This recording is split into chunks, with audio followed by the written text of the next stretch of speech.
కేంద్ర మంత్రి కిషన్ రెడ్డి మీడియాతో మాట్లాడుతున్నారు. ఇప్పుడు లైవ్ చూద్దాం.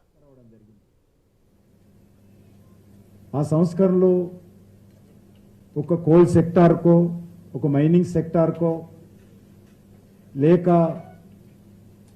విదేశీ నీతికో రక్షణ రంగానికో పరిమితం కాకుండా అన్ని రంగాలలో ఒక గ్రామ అభివృద్ధి నుంచి మొదలు పెడితే, గ్రామంలో ఉన్నటువంటి పొదుపు సంఘాల అభివృద్ధి కోసం మొదలు పెడితే స్పేస్ సెక్టార్ వరకు కూడా అనేక రిఫార్మ్స్ తెచ్చారు.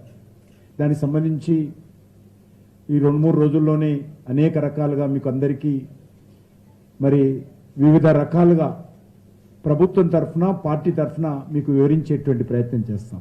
కాబట్టి ఆ విషయాలు నేను ఈరోజు ఏం చెప్పను. ఈరోజు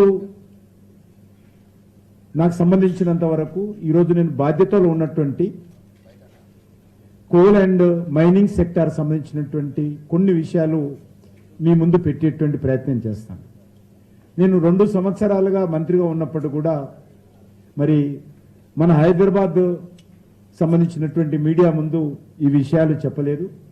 ఈరోజు మా మిత్రులందరికీ విషయాలు చెప్పాలి అనే దృక్పథంతో నేను ఈరోజు ఈ కార్యక్రమాన్ని ఏర్పాటు చేయడం జరిగింది. మిత్రులందరికీ నమస్కారం. ఈరోజు అత్యంత విప్లవాత్మకమైనటువంటి మరి సంస్కరణలకు మైనింగ్ సెక్టార్, కోల్ సెక్టారు ఒక ప్రతీకగా నిలుస్తుంది. ఈరోజు కోల్ సెక్టార్ అంటే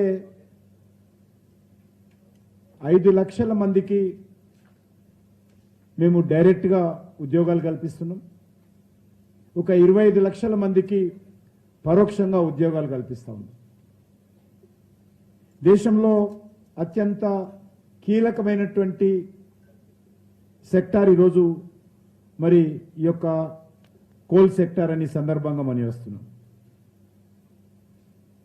రైల్వే ఏదైతే ఉన్నదో రైల్వేలకు సంబంధించినటువంటి ఫ్రైట్ రెవెన్యూ 51% మా కోల్ సెక్టార్ ద్వారా వస్తుంది.